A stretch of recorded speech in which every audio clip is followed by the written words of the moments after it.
Hey everyone, today we are cozying up with Chanel Tyler. We last sat down with her a little over a year ago, and a lot of things have been growing since then.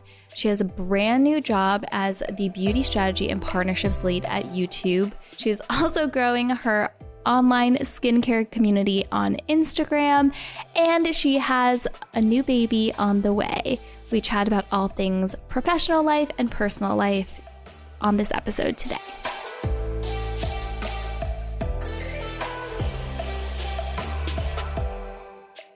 Hey everyone, and welcome to Cozying Up with a Clear Cut, where we get up close and personal with women that inspire us. Today we're sitting back down with Chanel Tyler. I think a little over a year has passed, and now she is YouTube's strategy and partnerships lead for beauty and communities. She's also built a very strong personal beauty brand, and she is growing her family. So we are checking in and seeing what this past crazy year has had in store for her. Thanks for coming on again, Chanel. Thank you for having me, Olivia. It's great to be back. I wish we could have done it in person like we did last time, but you know, COVID, and you moved to Chicago. So congratulations on the big move. Thank you. That's where you're originally from, right? Yeah. Born and bred in Chicago. My husband is from New York, but we've actually been spending the majority of our time here. So he's got a chance to kind of get acclimated to the city over a longer period of time, which has been nice. So, how does he like it compared to New York? Oh, to him, there's no place. It's like New York or nowhere, you know, like that's how he feels. So it's good. It's a bit of an adjustment, but I think this is probably the best time to be able to spend a lot of time in a different city. We just really needed to be close to family. So it more so boiled down to that. Yeah, definitely. And have their support during this time because you're expecting a new member of your family, right? Yeah. We are having our first baby. I feel like everything has been in like a 2-year increments. Thank you. It's scary though, I'm not gonna lie. Like the stuff that I've been reading about motherhood and like parenthood and the girlfriend, like people really romanticize this whole situation and like don't keep it real. So one of the things I've been trying to do is keep it real.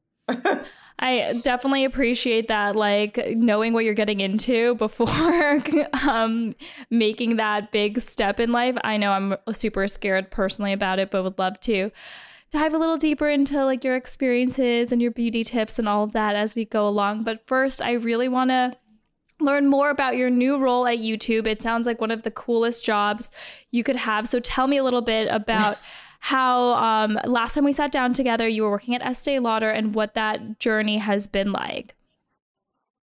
Yeah, it was actually really amazing. I haven't had a chance to really tell this story yet in terms of how I actually got the role, but it was through my network, my undergraduate network at that. I had a number of girlfriends that I went to Spelman with that I'm still very, very close to, or, you know, somewhat close to.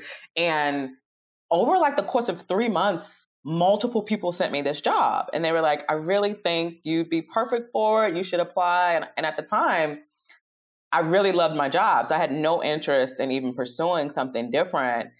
But I'm also kind of a believer in like signs and fate and things like that and like alignment. And so once it came the third time, I was like, okay, clearly this is something that I need to listen to and I'm just not giving it enough thought. So the description of the job was actually, to me, not exactly what the job ended up being. And I think that maybe was a bit of a disservice on YouTube's part because the job is so much cooler than what they put in the description. And so that was kind of also something I was trying to like tackle with. I was like, is this something I'm really going to enjoy? I don't know, but it sounds interesting. It's in the tech space, which would be, you know, a really good transition for me. And then the COVID happened. So I started interviewing and then COVID came and everything got put on hold. So during that time, I was like not even disappointed because I loved my current job and really wasn't looking to go. And I was like, all right, well, I guess this is just not meant to be. a few months passed and a lot of the murders started happening. A lot of the killings of Black men, and the Black community was really starting to kind of be in a sense of like upheaval. All of the protests began, and that could change a lot of corporate dynamics as well. Yes. So if you're like a member of the Black community and these things are happening, you're looking to your corporation, the place that you're kind of giving blood, sweat, and tears to like show up and support you in different ways and show that they support the community that you come from. And so my job at the time was local and cultural relevancy. I was the director over the North America region. And what that meant was basically multicultural strategy and how we relate, engage, and kind of empower communities of color, or consumers of color, I should say. So it was like directly connected to my job. But what also comes with that is a very heavy emotional tax that takes a toll where you're doing work that's so personal to you and is so sensitive. And, every strategy that we execute, you've got to think through it like 10 different ways to make sure it's not going to be offensive, to make sure it's not going to come across as being inauthentic. And that got pretty draining because it was coming at such like a mass level. So our team was just, for lack of a better word, getting very burnt out pretty quickly. And that opened my eyes a little bit more into like, maybe it's time to be open to something new. So then YouTube circled back with me and I went through like a few more rounds of interviews and landed the job. And it was probably the most seamless like interview experience I've ever had. I mean, the level of support, when all of these things were happening, somebody from HR reached out to me every single time saying, we can push out your interviews. Please let us know how we can support you. Is there anything that you need from us? Know that like our like hearts and minds are heavy with this as well. Like that is just not something that you typically see. So I also kind of felt like I'm walking into an environment where people they're understanding, they are aware of what's going on, and they also are aware of how it might impact somebody like me. So so then I accepted the role, started towards the end of July, and they brought me on to ramp up and lead their beauty vertical for top creators. So top creators are basically like people like Jackie Aina and Patrick Starr and like Manny MUA, really mega successful beauty YouTubers who, have gone on to kind of really become beauty moguls. And so I basically develop and run the strategy for what that looks like from a partnership side for YouTube. And it's probably like one of the most exciting jobs I've had. I really love what I do. And then my role kind of expanded because I had like this kind of diversity, equity, and inclusion background. It expanded to, for me to also cover the business DEI side as well. So I got a chance to really do work. Like it's like a double passion. I got to focus on beauty, which, I'm uber passionate about. And then I also got to focus on like diverse communities, which I'm a part of. So it's always personal for me as well as professional, and really kind of merge the two of those together into a dream job. That sounds like one of the most exciting jobs and like such a perfect fit for you. I remember when you posted it, I was like, oh my God, like that is incredible. It's amazing. Definitely. And I want to get into your personal social media brand and everything. It's grown so much. I know when we last spoke, you were starting out, you had like a really die-hard group of followers and supporters, me being one of them, and you've just blown up. So tell me, what has that journey been like, building this like side hustle passion, alongside working this very demanding, high-powered job? It has been incredible. Honestly, I had no idea that when I did my first post on skincare a couple years ago, that this was what it was going to turn into. The community, I call it the Glow community, because it's not just about skincare. Like the community is so uplifting and empowering and supportive and positive. I mean, I have met some beautiful women that, who I feel very connected to, which I know sounds crazy in like a digital space, but it's like, we've become friends and we're on this journey together. Like I literally would not be able to do so many doors open for me because of how supportive this community was. And so I always get questions from people who are, looking to kind of get into this space around, how did you build such an engaged community?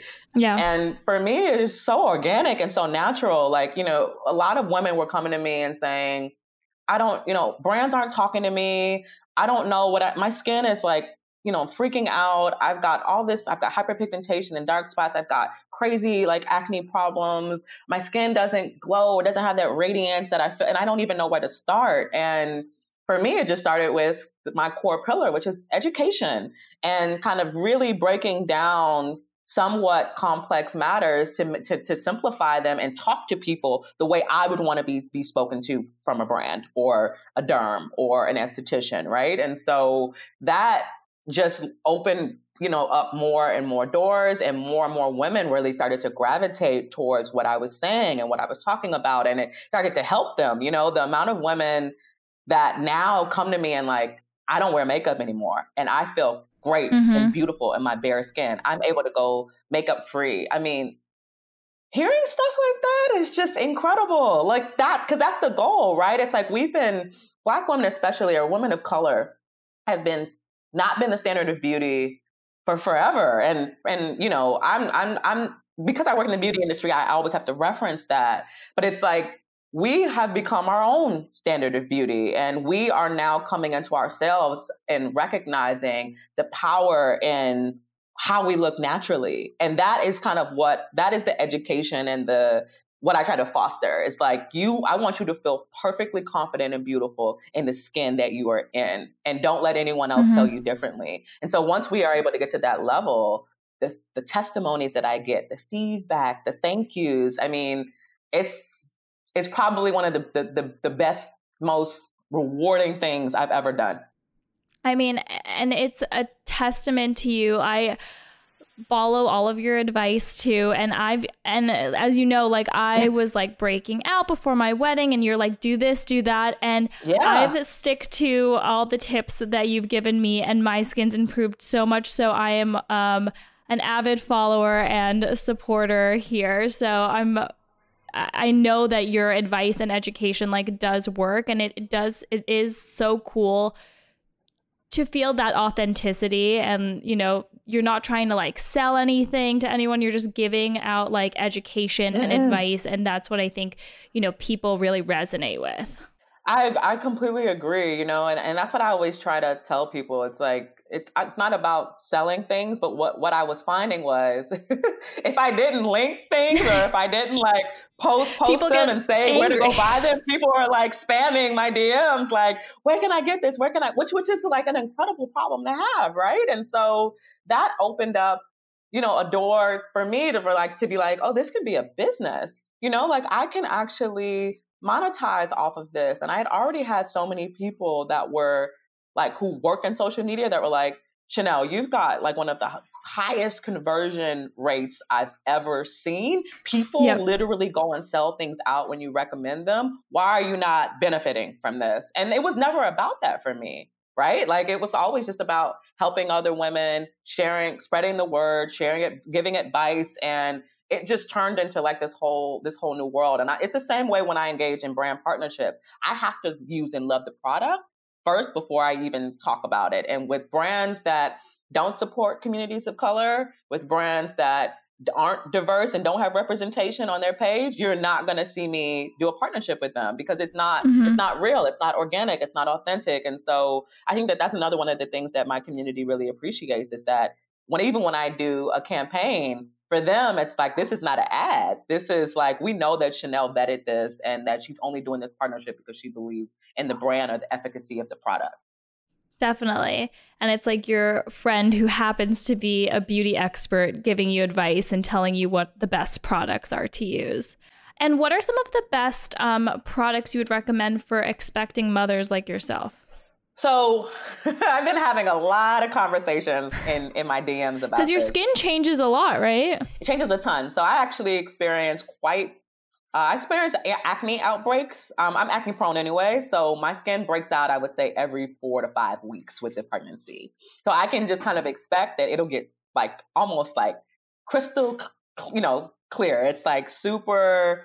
It's like I almost have no blemishes whatsoever, and then the next week I'll be breaking out everywhere. So it's really unbalanced and unstable, and that's just because of all the hormone fluctuations. So I have actually been experiencing a lot of acne and hyperpigmentation with my pregnancy, which is common. A lot of women go through this, but what you'll find is I asked my doctor and my dermatologist kind of what was safe to use and what to stay away from. There are actually not that many things that you need to stay away from. But what I've decided to focus on is like more so clean beauty products. So if you go to Sephora and look at that like clean stamp, those are the type of products that I typically tend to stray towards, because that for the most part, they're not made with anything harmful. So there's also like tons of blogs. There's a lot of other like mommy influencers that I really trust in this space that like I'll see what they have to say. The main thing to stay away from are retinols and retinoids. Salicylic acid is like I've heard different things, but because I've heard too many different things, I just cut it out as well. And then chemical sunscreens is like another thing that you're supposed to stay away from. And like, you want things that are like paraben free, for example. So, but like AHAs and BHAs are like, glycolic acid based on like concentration level. And most over the counter products don't have very high concentrations of things. So you can pretty much feel like if it's going on your skin topically, it's for the most part, if it's like below a 3 to 5 concentration level, you're okay. Like it's not going to absorb enough into your bloodstream to impact the baby. So I always just do my research. I always, recommend that people ask their doctor, because that is where you're going to get the best set of advice from somebody that you trust. And then I try to educate as best I can based on the product that I'm using. Hey everyone, Olivia here. Hope you're enjoying our episode. Our Clear Cut collection features fine jewelry pieces inspired and designed with you in mind. Our collection is ever-changing, and each piece is handmade and made to order here in New York City. Don't forget to check it out and use the code COZY, COZY, for free shipping on any purchase. What are some of your favorite Black-owned beauty brands? Oh, man. So I've really gotten into, and I'm so grateful for a lot of what happened last year in a way, because it's brought awareness in spaces that there wasn't before. So it was actually fairly difficult to like just Google like Black-owned beauty brand and like being able to come up with like options, And so last year, when all of this was going, when this movement was happening, so many editors were writing articles that were highlighting Black-owned beauty brands, and I learned about so many new ones. So The Established has become one of my absolute favorites. All of their products are like handmade. They're natural, have natural ingredients. They smell incredible. She focuses on body care and skincare. And self-care, I would say. So I use her products pretty much daily.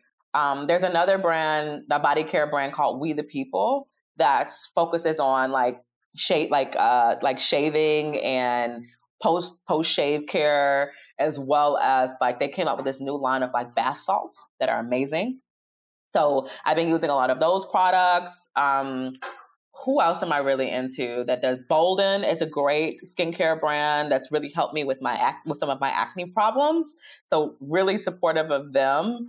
There's like, for whatever reason, like as soon as you asked me, I like remembered everything and like now, but there's like, I actually just did a campaign that focuses on like, Black-owned beauty brands. And there are a ton of them out there that, Klur is another one. They've been around for a few years, and she makes a lot of like botanical based skincare, and it's very nourishing for the skin. So those are some of the ones that like I just really love.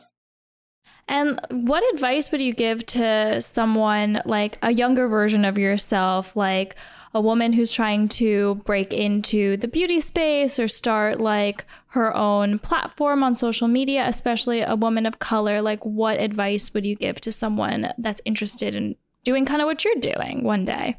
That's such a good question. I would say imposter syndrome is very real. So one of the things that I had to constantly battle with was being like, you know, what are people going to say? Because I never really wanted to be like an influencer, not because there's anything wrong with it, but I was never someone who liked a lot of attention. I was never someone who wanted to be in front of the camera. I'm like a behind the scenes sort of person. So it was just a huge adjustment for me to lean into this space. But it was mainly because like I was scared and afraid to do it. And so one of the things, like, you're never too small.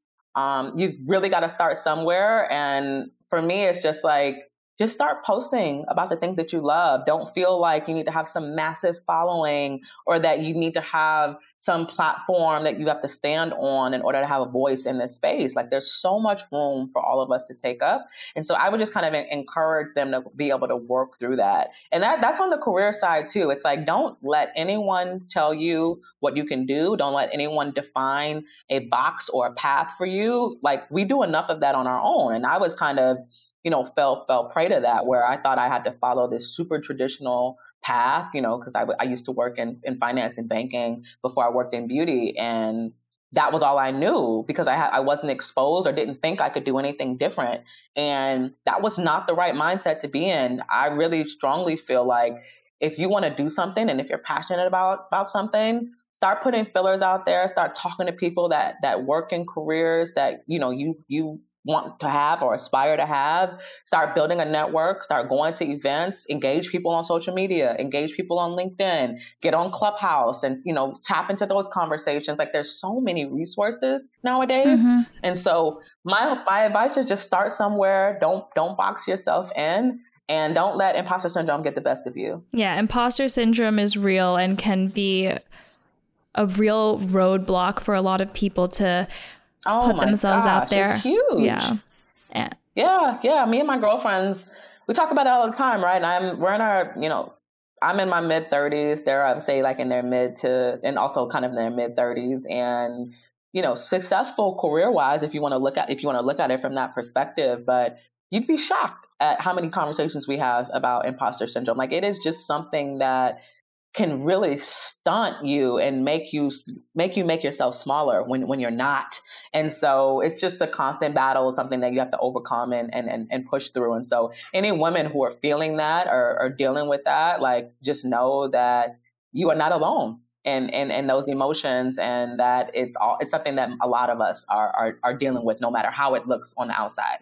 What advice would you give to brands if they're struggling to deal with inclusivity, if they really want to, but they just don't know how to do it authentically? Like, do you have any advice for how brands can do better?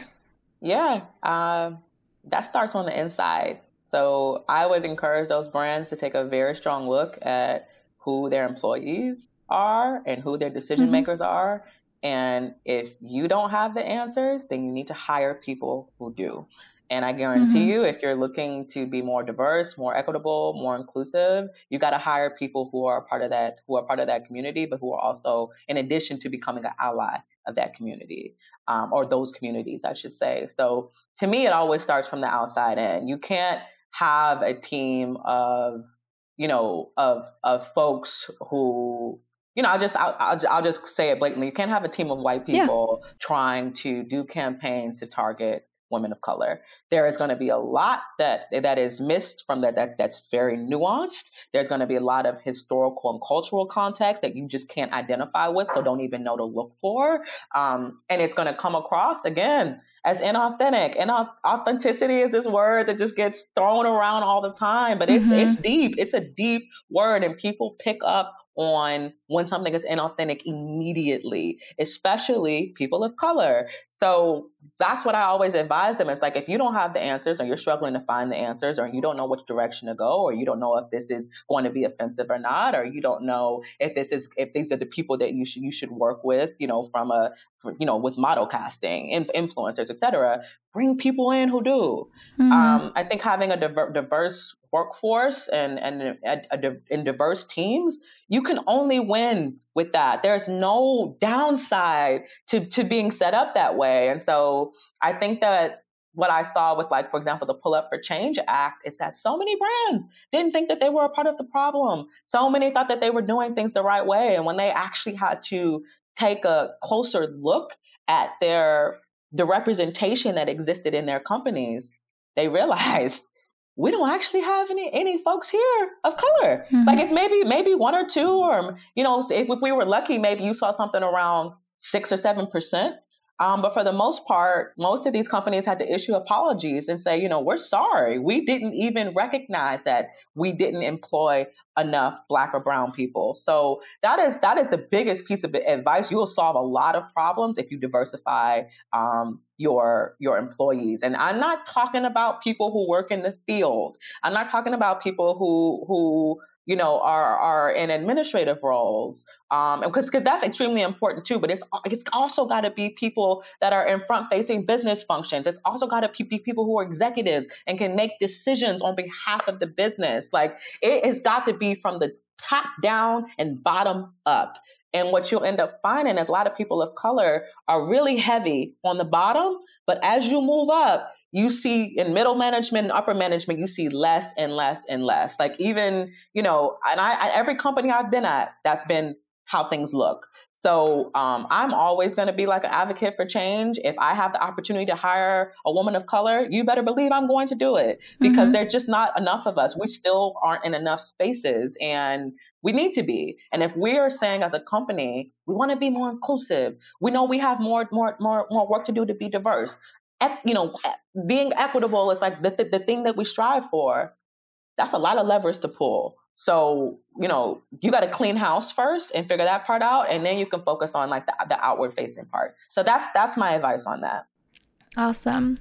So what do you see for, your future, your goals? What are your aspirations that are coming up? Olivia, I don't know yet. I am still figuring that out. So one of the things that I used to do was, like, plan out my life. I had a 5-year plan and a 10-year plan, and I knew how everything was going to go, and nothing went that way. And I'm glad it didn't. But what it did, again, how I talked about not boxing myself in, I have just been so blessed and so grateful that so many opportunities come to me. I don't have to go looking for them. And that is, to me, what happens when you're kind of doing something that you're passionate about, and also something that's purposeful for you. Because it's very natural, and you're kind of moving in this state of alignment. And that's kind of the place that I want to remain in. So my only goal right now is to deliver a healthy baby, focus on, becoming a new parent with my husband, and moving into this new life stage that we're going to encounter together. Building a home that is loving and stable, and continuing to lean into my passion. That's it. That's all I got. Well, that's a lot. That's great. Awesome. Well, I'm excited to continue following you and seeing your journey. It's been so incredible seeing you grow, like, so quickly, and yeah, it's just amazing. Oh my God, Olivia, I can say the same for you. You've got a whole new office space. Your platform on social has grown tremendously. The amount of love stories that you are telling for people. I remember when you and Kyle started this, and look at just in a few years, how far you've come. You're being recognized by Forbes and places like Harvard. That is magnanimous. So I just want to say that it has been a privilege of mine to follow your journey as well. I'm always rooting for you. Aw. Anytime people say, hey, I'm thinking about getting engaged, or even mention engaged, I'm like, you got to go to the Clear Cut. Go talk to Olivia. She knows all the things and will, like, have everything, give you the best experience. So same to you. I really appreciate that. That's so sweet. Yes. So where can everyone follow you? Your Glow community, where can people join and follow along and get all the tips and advice from you? Yeah, so they can follow along. My social or my Instagram handle is @ByMeChanel. If you want to send me an email or get in touch with me, it's just contactbymechanel@gmail.com. And the By Me Chanel is BUYMECHANEL. And I'm also on LinkedIn. Awesome. Well, thank you so much. It was great catching up and looking forward to seeing what's in store in the future. Yes, me too. Thank you for having me. I really enjoyed chatting with Chanel about all things beauty and baby, but also how we can take these necessary steps in making our society and our businesses more equitable and inclusive. For more on Chanel, follow her at By Me Chanel.